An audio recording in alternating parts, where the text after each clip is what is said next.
Olá, bem-vindo ao Childcast, um podcast dedicado à divulgação das abordagens participativas de educação infantil.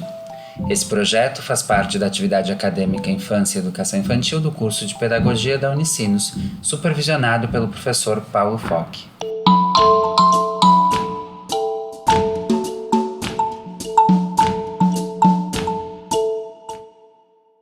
Olá, eu sou a Beatriz e hoje irei mediar o nosso segundo episódio da temporada High Scope. Nesse episódio vai ser abordado a aprendizagem ativa e as experiências-chave. Para deixar melhor nossa conversa, eu tenho aqui comigo a Dinara e a Cirlei. Sejam bem-vindas, meninas. Olá, pessoal. Voltamos. É muito bom estar aqui de novo. Obrigada. Olá, Cirlei, Beatriz e todos os ouvintes. É ótimo estar mais uma vez participando deste podcast. Bom, então, Cirlei, para começar a nossa conversa, tu poderia nos contar o conceito central da aprendizagem ativa para as crianças mais novas, para a gente entender melhor sobre o que a gente vai falar hoje? Claro.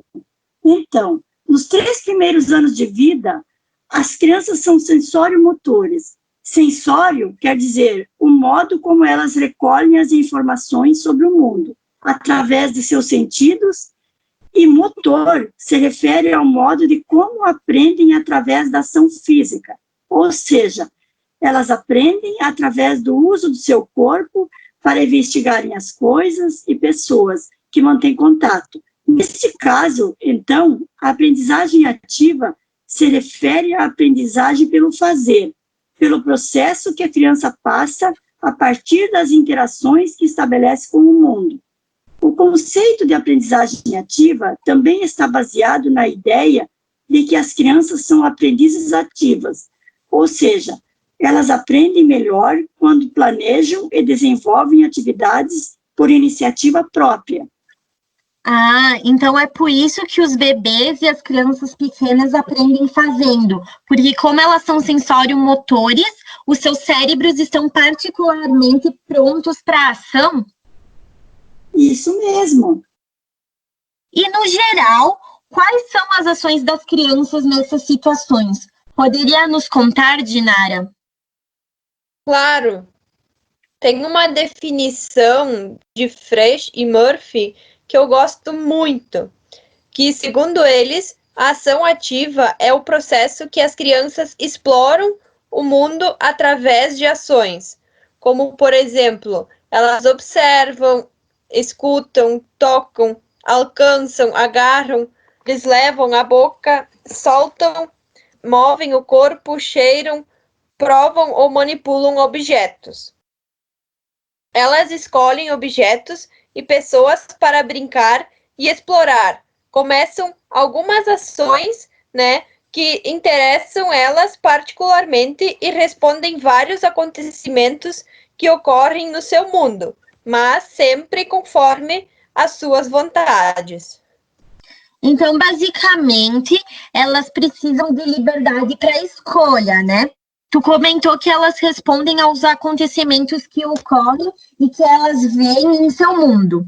Só que, então, tu poderia nos explicar como elas respondem a essas situações mais especificamente? Quais são as ações mais específicas que elas fazem? Posso sim. Bom, elas respondem com gestos, expressões faciais, barulhos e às vezes até falam algumas coisas, porque elas necessitam comunicar seus sentimentos e ideias. E através dessas explorações, elas começam então a confiar nos pais, nas pessoas que cuidam delas, no sentido da atenção, de apoio e desenvolvimento das suas ações, das escolhas e do modo de comunicar. Elas também recolhem informações a partir de todas as suas ações. Então, elas olham para o rosto da mãe, do pai ou qualquer outra pessoa que cuida delas. Então, elas brincam com as mãos de quem cuida dela, toca com os dedos na roupa da pessoa, coloca um livro ou brinquedo na boca, chora quando outra criança está chorando e assim por diante. Muito interessante, né? Realmente as crianças são muito expressivas. Mas então, a partir do que a Dinara nos contou até agora, Cirlei, tu poderia nos explicar quais seriam as funções principais dos adultos para o desenvolvimento ativo, para as aprendizagens ativas das crianças? Como é que eles podem agir nessas situações? Foi muito bom você ter perguntado sobre isso, porque é bem importante falarmos sobre isso. As crianças são rodeadas de figuras adultas, sejam os pais, familiares, educadores, entre outras. Quando esses adultos compreendem a necessidade que a criança pequena tem de explorar e, consequentemente, de estimular a compreensão, os bebês e as crianças desenvolvem um sentimento de confiança em si próprios e nas outras pessoas. Isso torna eles curiosos e autônomos nas suas aprendizagens. Mas, mesmo assim, as crianças precisam de uma base. Então, é bom ter um adulto que inspira confiança para que elas possam se sentirem confortáveis e seguras. Bom, então, quais são os componentes da aprendizagem ativa no Highscope? Poderia nos explicar, Dinara? Posso. Então, o programa definiu 5 ingredientes da aprendizagem ativa para os profissionais usarem como referência. O primeiro são os materiais que permitem que a criança tenha uma ação direta com eles, que possam manipular, explorar com o corpo e com os sentidos, e também que as crianças tenham oportunidades para escolher, que possam se comunicar, usar a linguagem, o pensamento, a descoberta de sentimentos e, por fim, o processo de construção, realizado, então, pelo adulto. Em geral, assim as crianças aprendem com o seu corpo e com os seus sentidos. Também aprendem porque querem, se comunicam através dos seus conhecimentos e aprendem com uma relação e interação segura, de confiança. E a partir de tudo isso que tu nos falou, o que é que os bebês e as crianças pequenas realmente aprendem quando todos esses componentes que tu nos falou da aprendizagem ativa estão presentes?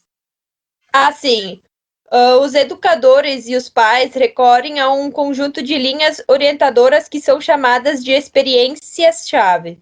Aí agora a gente já entra nesse tópico. Essas experiências-chave enquadram o conteúdo das primeiras aprendizagens e do desenvolvimento precoce. Essas experiências também se baseiam na observação infantil e mostram o que as crianças muito pequenas fazem e do conhecimento e competências que surgem das ações delas. Ah, muito legal! E como estão organizadas essas experiências chaves? Então, tu poderia nos explicar? Sim, elas estão organizadas em 9 domínios de aprendizagem de bebês e crianças pequenas, que são sentido de si próprio, relações sociais, a representação criativa, o movimento e a música, comunicação e linguagem, exploração de objetos, noção da quantidade e do número, e o espaço e do tempo. E a partir da fala da Dinara, então, o que ela nos contou até agora, tu poderia nos explicar melhor o que elas fazem através desses domínios, Cirlei? Sim, as abordagens à aprendizagem que podemos relacionar com a construção da criança de uma imagem de si mesma enquanto pessoa, as crianças usam a iniciativa, resolvem problemas e se autoajudam. Depois, temos o desenvolvimento social e emocional, onde a criança faz uma distinção de si, uma vinculação, a relação com os adultos e com seus pares, suas emoções, empatia, jogo com outras crianças e sua participação no grupo. Temos o desenvolvimento físico, a saúde, e nele as crianças podem movimentar partes do corpo, mover todo o corpo, se moverem com objetos e usarem o ritmo. Na comunicação e linguagem, a criança ouve e responde, se comunica não verbalmente, se comunica bidirecional. Ela fala e explora imagens. Também existem os desenvolvimentos cognitivos. Eles envolvem a criança na exploração de objetos, exploração do que é igual ou diferente. Também tem relação com quantidades, números, localização de objetos, experimentam intervalos de tempo, velocidade, entre outras situações. E, por fim, artes criativas. As crianças usam materiais artísticos, identificam imagens, ouvem música, imitam sons e assim por diante. E tudo isso é muito importante e essencial para a construção de uma criança que seja ativa. É importante que as aprendizagens sejam também. Ótima explicação, Cirlei. Acho que a partir do que tu nos contou agora, a gente pode entender melhor sobre os processos da aprendizagens ativas e experiências-chave necessárias. A gente viu nesse episódio que essa abordagem preza por uma rotina consistente, com oportunidades de experiência que atinjam as áreas necessárias do desenvolvimento, e de modos, então, que permitam que as crianças sejam ativas, tenham sua liberdade de escolha. Vocês gostariam de comentar mais alguma coisa sobre o que nós falamos nesse episódio? Podem ficar à vontade para nos contar, nos comunicar. Eu acho muito importante falar que, ao mesmo tempo que a criança e os bebês são independentes e curiosos, como vimos, eles precisam de laços emocionais fortes, para afirmarem sua autonomia. Os aspectos falados nesse episódio são bem importantes para a gente saber. Isso mesmo. Bom, agora, infelizmente, eu vou ter que encerrar nossa conversa, porque nós estamos chegando ao fim de mais um episódio. Muito obrigado pela participação, meninas. Foi muito bom conversar e estar com vocês. Muito obrigado por mais essa oportunidade de aprendermos juntas. Com certeza, as aprendizagens ativas refletem em uma criança ativa. Fiquem ligados no próximo episódio, hein? E até lá. Eu agradeço também pela participação em mais um episódio da temporada High Scope. Até a próxima, meninas. Tchau, pessoal. Bom, se você gostou desse episódio, compartilha com a hashtag ChildCast. No nosso terceiro e último episódio, a gente vai estar falando especificamente da roda da aprendizagem. Aí a gente vai abordar melhor as questões de como acontece a aprendizagem ativa. Hoje a gente explicou mais sobre os conceitos dessa aprendizagem. Vai estar muito bom, não percam e até lá. Tchau, pessoal!